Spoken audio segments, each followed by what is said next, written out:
one of the advisors to Data in Society has appeared on numerous podcasts and praised the former web dev from the Daily Stormer.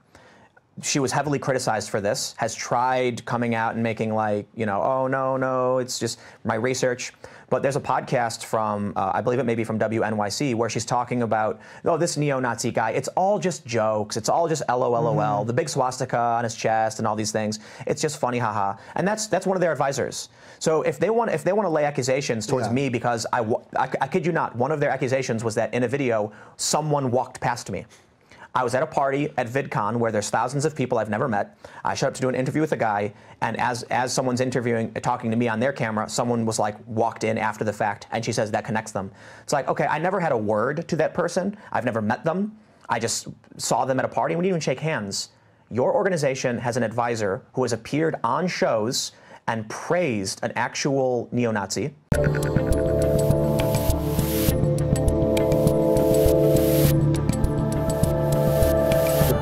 Quest for truth, let's say, that some people are on, versus just the rest of this crew that wants to just watch scorched earth or just destroy everything, that really is what the culture war is about. Because you and I have pretty significant political differences, and it is, and I know, and correct me if I'm wrong, it's irrelevant to me. I think it's irrelevant to you. You know, we can do those discussions, and we've done them before. Yeah. I don't think we have to do them now because there's so many other things to talk about. But it's like, I think we both know that we're on basically the same quest for something that's true, something that's decent, that we want people to live free. But that's what the culture war really is about. It's that you've got this little sliver of people trying, really trying, and we're dealing with people that basically act like Heath Ledger's Joker. I think they want it to burn. But I think there are sociopaths. Left and the right's got them. There are people that I believe on the left and the right who are grifters. I don't know which side has more or less. I don't publicly call out people as grifters because I can never prove, even to myself, I'm like, I think something about that person. I don't trust them, but that would be really unfair to accuse them of being disingenuous on things they're truly passionate about. But I think what we have kind of in the culture war is, you know, I saw something on Twitter where there's this activist who works for NBC, and he's literally an activist. He's lobbied Twitter for action, so I can't call him a journalist. And he was claiming that everyone who criticized Captain Marvel or Brie Larson was an incel. I saw Daily Beast did a piece on it today. And I'm like, you can't clearly think that every single person is not getting laid. That's you're very clearly trying to trigger and attack people. But the important point was that, for the record, I'm getting laid and I have no desire to see it. Well, yeah, but so the point, you know, I tried bringing up just calmly to one. It was a BuzzFeed reporter who quoted it. I didn't argue for or against. I said, here's what people are thinking. And his response was that I was engaged in far-right propaganda and I've lost my mind. And I'm like, he was like, I don't see any of these conversations on Reddit, therefore it's far-right propaganda. YouTube is dominated by far-right propaganda. And I'm like, I realized something, because someone commented this. Reddit is moderated, particularly by the companies. You know, they want to make sure they're promoting their content, and there's very few things that can appear. But YouTube is a very libertarian platform where whatever works, works. It's very meritocratic. Yeah. So on YouTube, if your video is good and entertaining, people watch it. What does that mean? Well, they're not incels. It means that a lot of people are watching these videos, and YouTube is saying, if people like it, we're going to show it. That's not a rabbit hole of conspiracy theories. It's a lot of these videos criticizing Captain Marvel, very simply people saying, I'm sure the movie will do well. I'm sure it's going to be like a moderately good Marvel film. I just don't like Brie Larson because she's very snooty and condescending. I'm going to sit this one out. Yeah. There are some people who are... That's completely how I feel. I love all the Marvel movies. Love them. Infinity War was, I think, the best one. That was great. Yeah. I'm so excited for it again. The best one. I can't wait for the next one. And I have no desire to see it because I saw her little speech. And it's like, you know what? I just don't want to support you. If we keep supporting these people who are so contrary to at least the things that I believe in, it's like the only way you're going to ever get change, because I don't want the government to stop them. I want them to stop themselves. But so here's the thing. I don't feel that way. No. For me, it's kind of that they marketed the movie as a big feminist film. Brie Larson's own words. The commercial has a big her in the screen, and then A and O appear, so it says a hero. And I'm like, I see where they're going with this. I sat through Ghostbusters. I sat through The Last Jedi. Yeah. I'm gonna sit this one out until the reviews come in. I got no beef with Marvel or Brie Larson. I don't like the things she says, but Chris Evans, Captain America, says crazy things too. Oh, Mark Ruffalo makes him right. Like so I can separate the art from the artist. Yeah. But when your marketing is overwhelmingly reminiscent of Ghostbusters and Last Jedi, I'm gonna wait. Yeah. And I'm hearing it's boring. You know, it's got like a 6.6 on Metacritic, and even left-wing outlets are saying it's mediocre and boring at best. So I'm like, maybe I won't see it. You know? Well, it definitely was the Nazi trolls that have screwed up. Oh, and that's the crazy thing. Screwed up the ratings. They're already seeding that idea. There's an outlet that wrote a story saying trolls are right-wing trolls are preparing a campaign to destroy the ratings, and their story was, we saw one person on Twitter who said, let's do this. And I was like, how many? He had apparently had no followers. I'm like, random Twitter account? Did you make it? Like, who cares what? But that's why this also is so strange to me, because we can see these trends all over the place. So remember when there was that video of Ocasio-Cortez dancing? Nobody cared. And then nobody cared. I complimented her. I saw all the conservatives were like, all of them, all the verified conservatives that have any following of note were like, oh, this is kind of cute, or I don't like her, but she's a human, blah, blah. And then, but all the mainstream media, conservatives going crazy, and in most of them, they didn't link to anything, or they would link to an anonymous account that you don't even know. It was one account that said, like, she's a nitwit. What was that? Was that Newsweek? Which one? It was anonymous. No, I know, but what outlet wrote that article? Oh, I don't know, but they were. It was everyone. New York Times wrote about it. When I first saw that video, I laughed and I tweeted something like, "Wow, this makes her seem really relatable and endearing." I said it makes her look like she's fun, and it was like a compliment. I'm like, wow, that's really cool that we have this video of like a college fun time. They were recreating Breakfast Club dances. I mean, I know that those people will lump me in with conservatives. I don't think of me that way, but the first response I saw from literally everybody was like, LOL, this is so funny. Like, it's fun. Haha. But then when you see that at the political level, and we see it all the time at sort of the gamer level or the Twitter level or whatever, you realize that these themes, like, it doesn't take a genius to put some of this together. But all right, let's shift a little bit. So first off, we'll do like an hour of Q&A from the audience. You down for that? Whatever. So we're going to do that, but I want to do a bunch more here first, but people can submit on the super chat right now. Let's talk about my favorite organization in America, even more. I like these guys even more than the Southern Poverty Hate Center. Data and Society.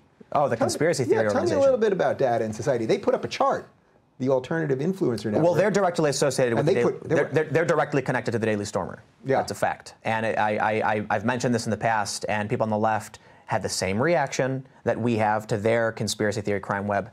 And actually, the connection between Data and Society to neo-Nazism is extremely direct relative to what they claimed. So one of their advisors has appeared. Can you just explain what Data and Society even is? So Data and Society is it's a New York-based think tank of progressives that are tracking data, social media, and how it impacts society. And they do a lot of research looking into far right and Russian interference.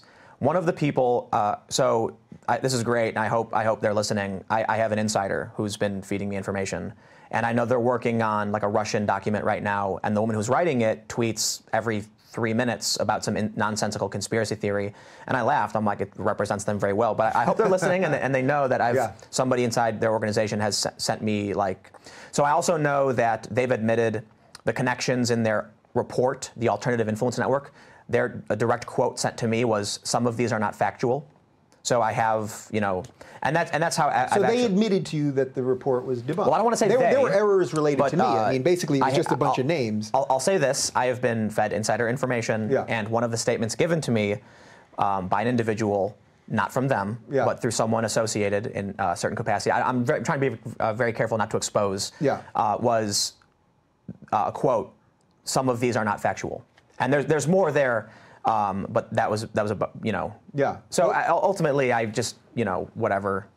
Right. But what's interesting about it is it's not just whatever, because we then see how these studies that were based in nothing other than, oh, this person appeared with this person, or this person did a live stream with this person, and then you link it together and it looks like some sort of massive network of crazy people scheming together. And the connections are fake. Some of them are. The connections were often fake. But not only that, there was no evidence. The whole premise of it, this Alternative Influence Network, was that this group of people that included Sam Harris and Jordan Peterson and you and me and a whole bunch of others, that we've radicalized people to the far right, when in fact there's actual data, right, that has shown that I've actually de-radicalized people of the right and made them more liberal in a lot of cases. And I've actually, not that anecdote evidence is enough in and of itself, but I have a lot of evidence of that. More importantly, it claims that YouTube channels, Sam Harris, does he have a YouTube channel? I'm pretty sure he does. But they also mentioned James Damore, who, at least at the time, there was 4 people listed that weren't YouTubers. Some that were on YouTube with like 1,000 subscribers that posted 1 or 2 videos at some point, and I'm like, that's a fake narrative. But I want to make something absolutely clear. There were people on that thing that I had muted on Twitter because I can't, because they're going after me, and the report is implying that we're like, Oh yeah, and they try to get into they try to dance around the nuance of understanding that one of the problems was they said these people hold views from libertarian to mainstream conservative libertarian to white nationalist. I don't fit that bracket at all. Absolutely not. Simply because I defend. Wait, you're not a white nationalist? Oh yeah, my mixed race family would fit really well into a white ethnicity. My notes are completely. Oh, it's half Korean. Quarter Korean actually. Quarter. I have half white nationalist. So here's the important thing. One of the advisors to Data and Society has appeared on numerous podcasts and praised the former web dev from the Daily Stormer. She was heavily criticized for this, has tried coming out and making like, oh, no, it's just my research. But there's a podcast from, I believe it may be from WNYC, where she's talking about, oh, this neo-Nazi guy, it's all just jokes. It's all just LOLOL, the big swastika on his chest and all these things. It's just funny, haha. And that's one of their advisors. So if they want to lay accusations towards me because I kid you not, one of their accusations was that in a video, someone walked past me. I was at a party at VidCon where there's thousands of people I've never met. I showed up to do an interview with a guy, and as someone's talking to me on their camera, someone was like walked in after the fact, and she says that connects them. It's like, okay, I never had a word to that person. I've never met them. I just saw them at a party, and we didn't even shake hands. Your organization has an advisor who has appeared on shows and praised an actual neo-Nazi. Well, depending on who you ask, they'll say he's not really a neo-Nazi. I don't want to drag people by naming them, but it's an individual who's one of the most notorious trolls on the planet, was associated with the Daily Stormer, has a swastika on their chest. I'll leave it there. And I will point out, too, people who know the woman and this man will say it's unfair to characterize him in that manner. But if we're going by the standards set by Data and Society, you literally have a woman who's written a book and defended to the extent where she said it's just a joke, it's just a game, it's funny. Well, tell that to them. They should tell that to themselves. If they think it's funny to get a tattoo of a swastika on your chest and to make horrifying jokes about marginalized communities, that's their standard for what's funny, or at least one of their advisors. I have to question their motives when they want to accuse me of being a gateway to anything. Maybe you should look internally, clean your house, clean your room before trying to change the world, right? It's right over there. Yeah, exactly. In a weird way, it is sort of depressing reality. Like when I've watched some of your videos, and you get engineers at these companies, and we're gonna talk about all of them, to admit things that we all are sort of thinking are true related to shadow banning or deboosting or everything else. There's a piece of me, even when they're tipping off the information that I suspect is true, there's a piece of me that's like, there's something sort of depressing about this, that this is what we've been left with. Like we have to go after, mid-level and sometimes low-level engineers and sometimes the bigger ones, but because there's no transparency when it comes to these companies. So it feels almost depressing to me. Does that make sense? Well, I think the way that I would put it... Like it's unfortunate, I suppose. Some people call it depressing. Some people say we confirm suspicions. I would say that what we do is summon righteous indignation at the tragedies in society, including in these organizations, because they run so counter to what we're spoon-fed, the narratives that we're spoon-fed by the media, by the powers that be. So hidden camera journalism, investigative reporting, whether it's hidden camera or print, does that. It summons what Ida Tarbell termed as righteous indignation at the tragedies, and it kind of, most people, I would say 80%, there's a sort of consensus around what we do. People say, well, that's wrong, or they deny it. So the Twitter lobbyist in Congress, under oath, said we do not shadow ban.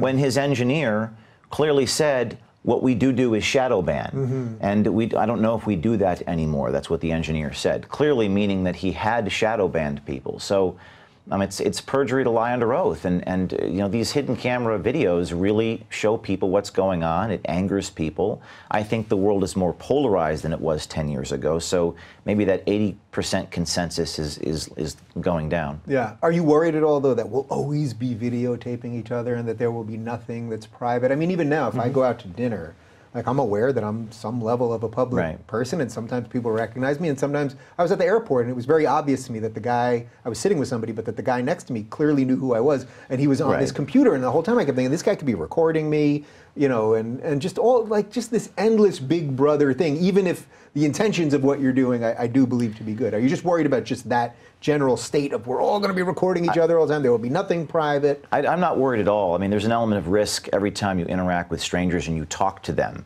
As long as there's one party present to the conversation, we would argue that it's ethical. And again, we think that cameras, visuals, are merely an extension.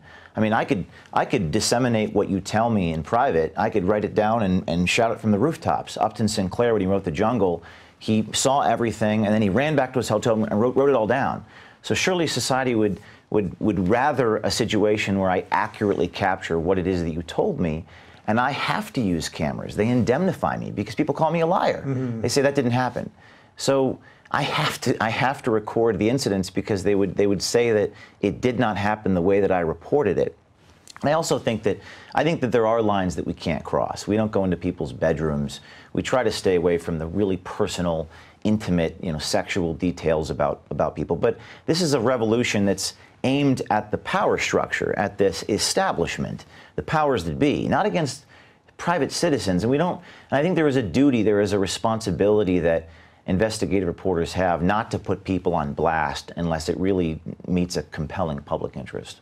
So you mentioned you started this in college. What was tipping you off to that there was something wrong with the media? I mean, what made you go, I got to go in there and say I'm Irish and I'm offended by Lucky Charms? What really was happening that you were seeing that led to that? Well, I was at Rutgers University in New Jersey, and the political correctness was run amok like most schools. Yeah. Don't tell me there's something bad happening with the grease trucks, please. The grease trucks, you know about the grease trucks. I know the grease trucks. Please tell me that they're okay. For those of you who don't know, there are these trucks at Rutgers, and it's like they're all in a parking lot, and you get real fat real quick. Only a college there was get something. away with that. You know what? There was something wrong with the grease trucks. God. They had put duct tape. This is in 2005 over these sandwiches. Am I allowed to curse on that? You can curse. You can curse. There was one of them called the fat bitch and the fat dyke and other words that were offensive. And they had put duct tape over the names because these words were considered offensive. That's what compelled me to try to ban Lucky Charms. Yeah. So I said, this is ridiculous. I also had professors who were Stalinists. I had professors who were telling me how great communism was, and I was not political. But I read the New York Times every day, front to back, in college, in the dining hall. I was sort of an introverted guy, and I'd read the paper, and I said, this doesn't accurately capture the world. This doesn't tell people what's really going on. So I felt compelled to do something about it, and it wasn't comfortable. It's not comfortable to confront people with cameras and get into their faces, but I was willed to do it because I believed in the cause. And the kind of Alinsky methodology, which is to make them accountable to their own principles. You had these Marxist professors driving Bentleys and BMWs, and had a little muckraking newspaper, and it was like Lifestyles of the Rich and Marxist, where I'd track these people down. I just feel that most people that do this, most insiders inside these companies coming to us, now have what I call a justice complex.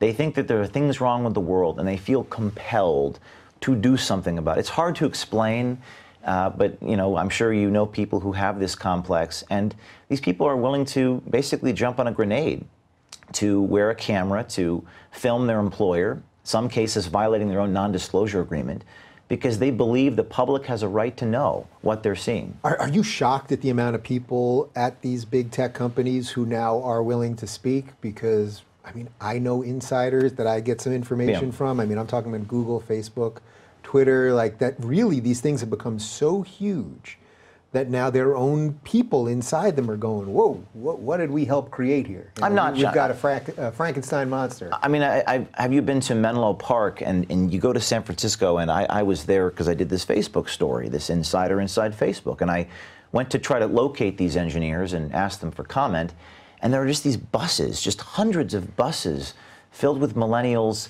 and if you go to the campus, people are sort of driving around these bicycles. The best word I can describe it is they're minions. It's just sort of this little totalitarian, little mini state within a state. And it's just a groupthink Orwellian place. And I guess the word that it was described to me by the insiders is that they're all minions. They're very intelligent people, but they don't have a lot of common sense. And I went there. I was amazed by this Menlo Park campus, buses of young people being bussed in. And I think that it doesn't surprise me that people are willing to blow the whistle, because there's more to life than making $250,000 a year and working for these companies. People want to do something. One of the things that I get told all the time, what can I do? And there aren't a lot of choices for people. You can watch the shows, you can buy the books, but some people want to actually participate in this country.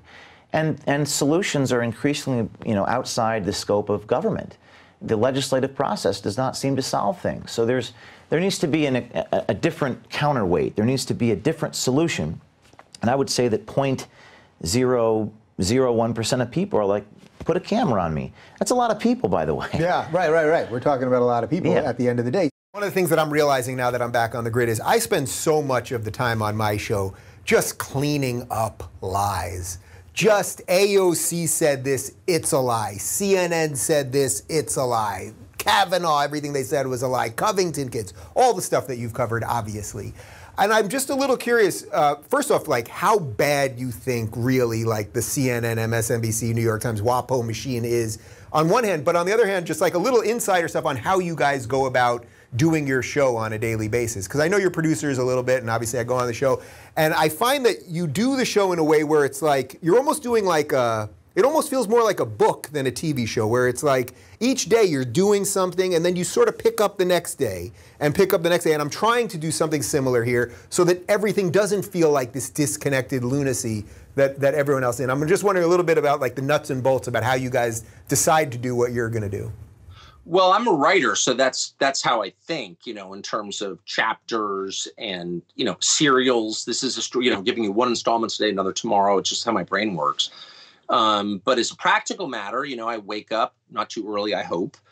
And with my wife and 4 dogs, I try and sit outside for a minute, get my head together. And then I write out a memo every morning for the whole staff on what I think the lead ought to be, who we should book. And we've got a whole pipe. We have some unbelievable people who work on the show, just really, really smart. I mean, really smart. And one of the people I talk to a lot, so, we've had, if I can brag, the same staff for 5 years. I think we've lost one person, 2 people, and it's a pretty big staff.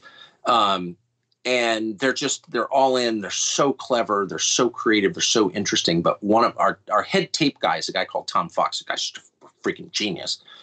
And he really is my window into cable news. Like the poor guy is very smart, but he watches all this cable news.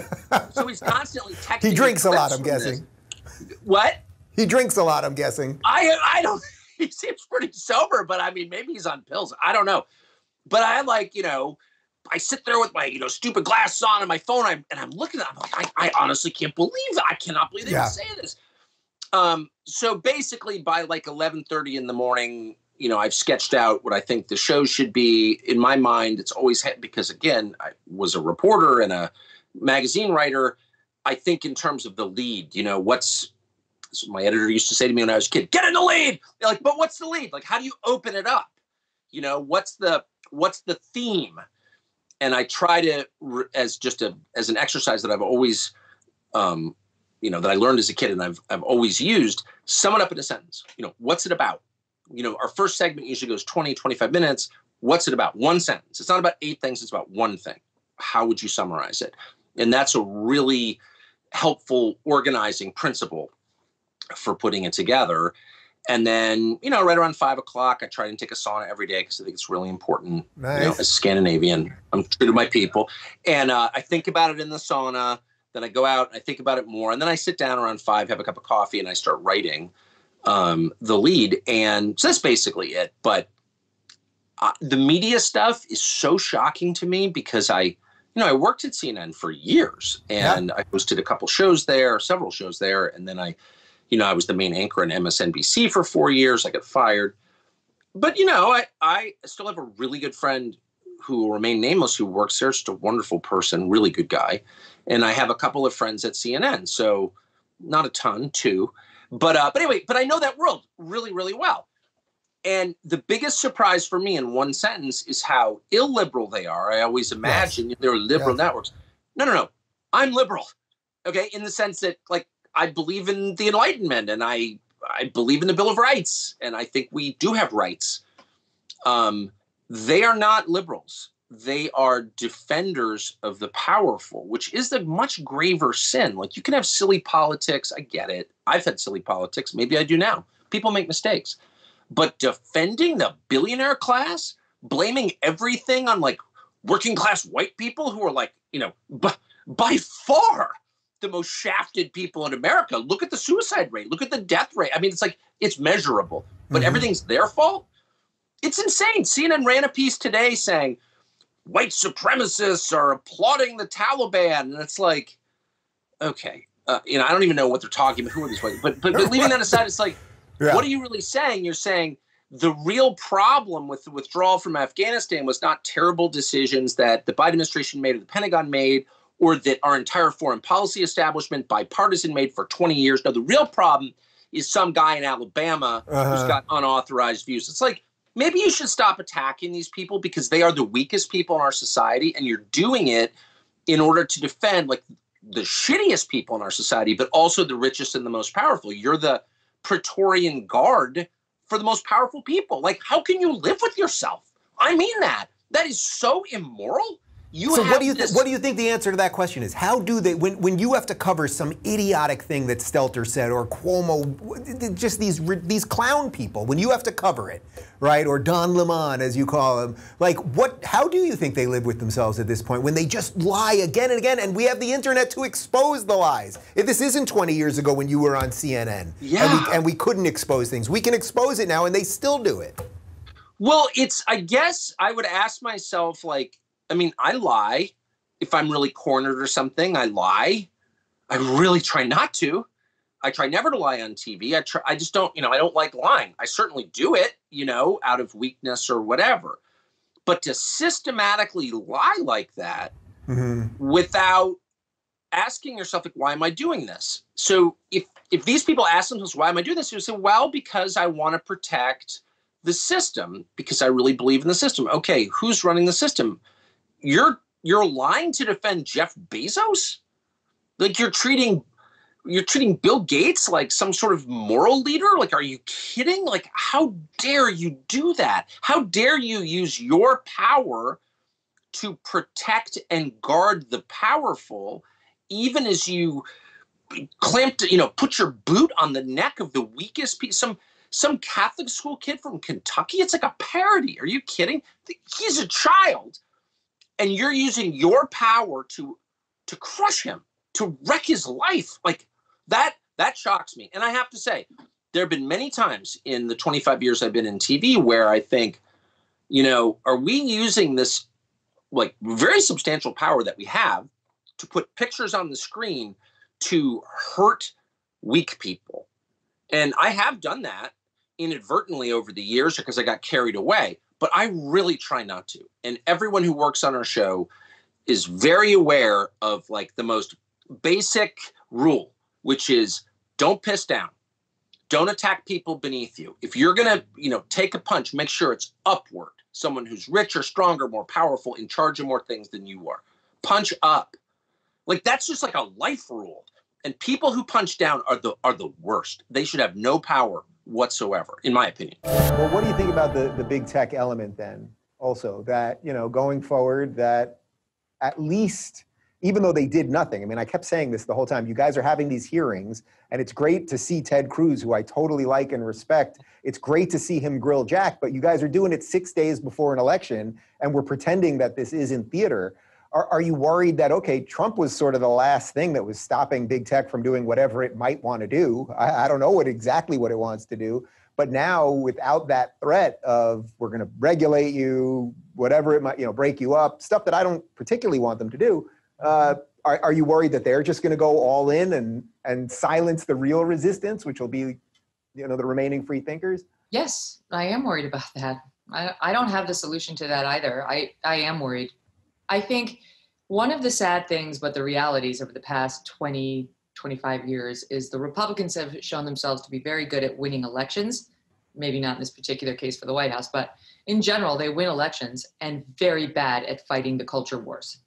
And it's unfortunate because now the Democrats control the media, Hollywood, academia, big tech, and half the country doesn't feel represented at all in almost all of the information that comes back to them publicly. Like sports, forgot to mention them. So you turn on the television and watch a sports game or get the news or watch the Oscars or the VMAs, whatever it is. And now you're getting wokeism shoved down your neck and you're being told you're a racist if you happen to be a Republican, you like Trump, or even just if you're a Republican these days. And you send out a tweet that is totally legitimate and maybe just opinionated, or a news story being reported by that New York Post, censored. Your viewpoints you're being told they're bad by everyone that has control of the public microphones. And I do think it leads people to be like, am I insane? Is everything I think awful? Yeah. It's a problem. And I think big tech is part of the problem. I really wish we'd see somebody like Peter Thiel, who he's going to have to actively create a new Twitter and a new Facebook. And there needs to be a real other digital forum out there that represents the other half of the country, because I just don't think they've got much of a future on the existing platforms. Well, the irony is if Trump loses and then it finally gives him the impetus to be like, okay, I'm going to another platform, or I'm starting my own platform, that's how the platform will work, right? Like that ultimately would be it. No, you don't think that would be enough? No, I think that'll be with all due respect, Sean Hannity starting his own network. You know what you're going to get. You're not going to get real analysis. No. I don't mean you'll get analysis. I mean, if Trump is just like, all right, I'm going to Parler, or I'm going to Locals, or wherever, that it would be like everyone would go there because he's still the show in a way. Oh, no question. Yeah, I don't mean that he's going to create some nonpartisan network or something like that. I'm not conservative media is well represented in the digital world. I get that, but when it comes to the main platforms out there, Facebook it gives a little bit more play, but they're censoring a lot of stuff too. But if you could have a real, and I know there's Parler, I'm on Parler, but it's not what Twitter is. And I don't know that it's going to be.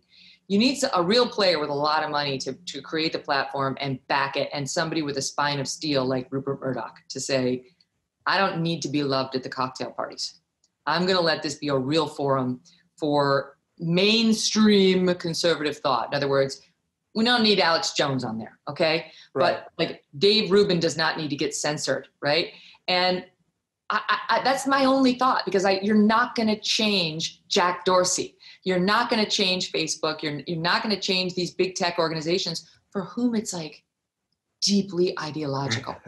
They think it's the difference between good and evil. It's not just about getting Biden elected. It's about silencing the rest of these racists. Did you see that clip from Sunny Hostin on The View? Yeah. Unbelievable.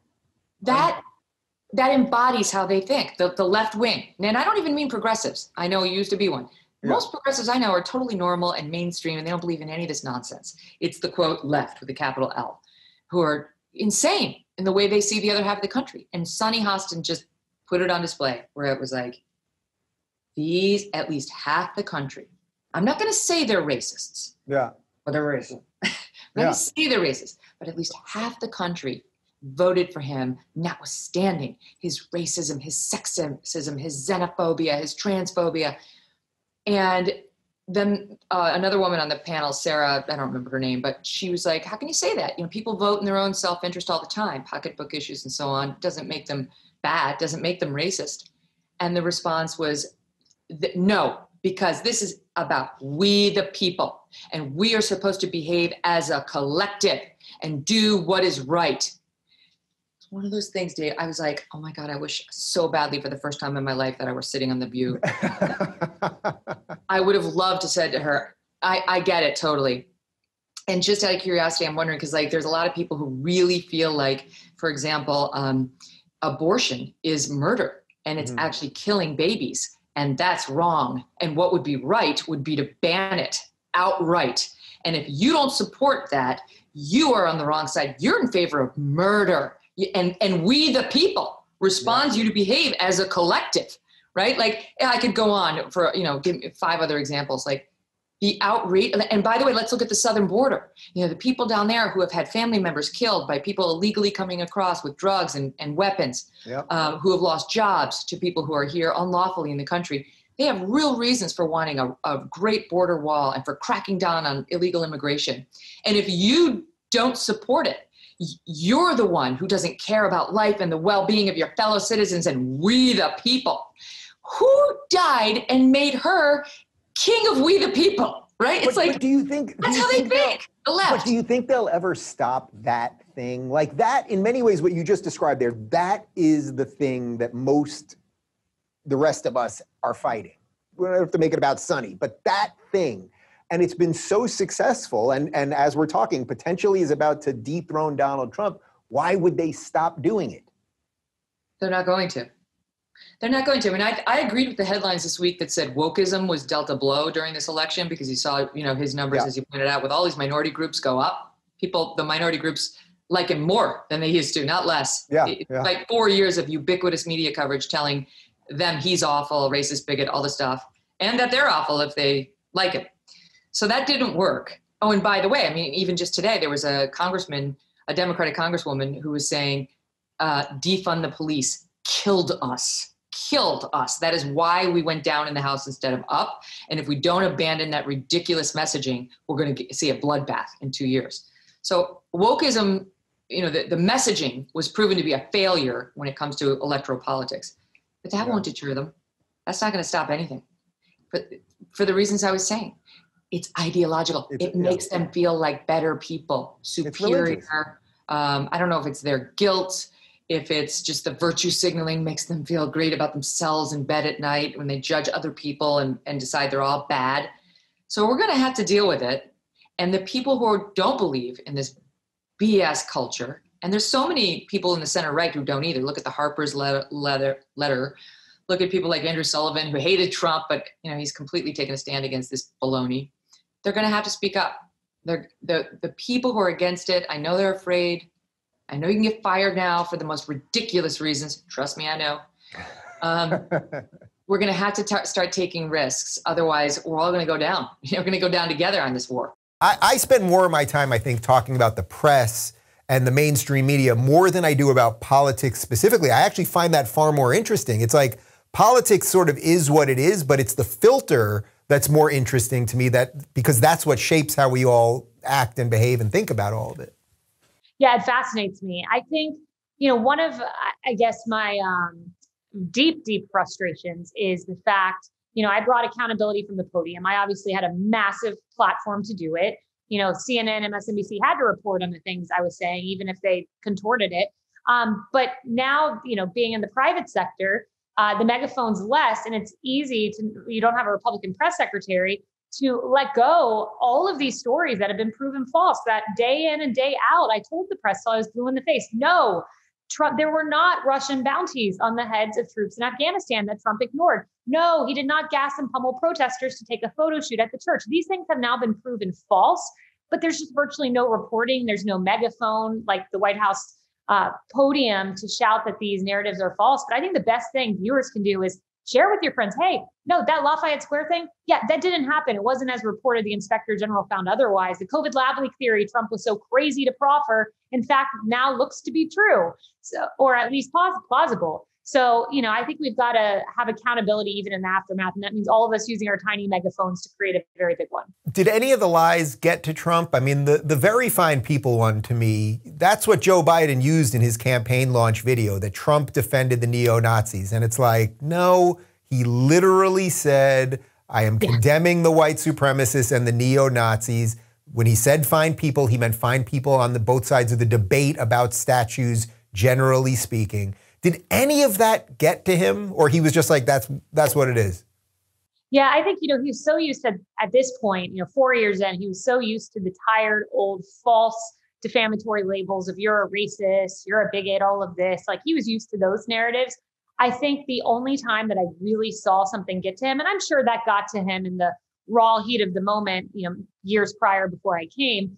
But the one thing that I saw really get to him was when there was the reporting from the Atlantic that Trump had called our fallen heroes, our fallen military men and women, suckers and losers. It's the one time I saw a negative story just become an obsession of his, because it was just so not true, so deeply hurtful. He kept saying over and over again, what kind of monster would do that? We had 24 sources on the record with their names on it saying this was not true. But they ran with the egregious lie because they were trying to cleave away the military base that is strongly supportive of Trump away from him. So, his taxes, that rolled off of his shoulder. He didn't care. The New York Times hit pieces about his taxes, but he did deeply care about that one. In retrospect, now that he's not president, do you guys think that there were mistakes made along the way, or that you could have done something different in messaging or anything like that?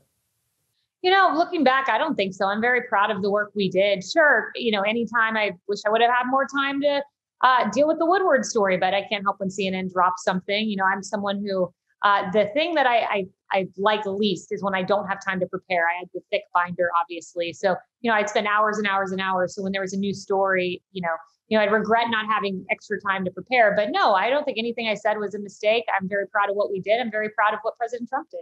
How is it for you being on the other side now? I mean, now you're on a daily show for an hour. I go on every couple of weeks. You get to fully share your opinions that I assume you don't have to run by anybody else. And you're obviously pretty uncensored as is. But just being now you're in the media. You used to be on the other side. Now you're in the media. How's that shift been for you?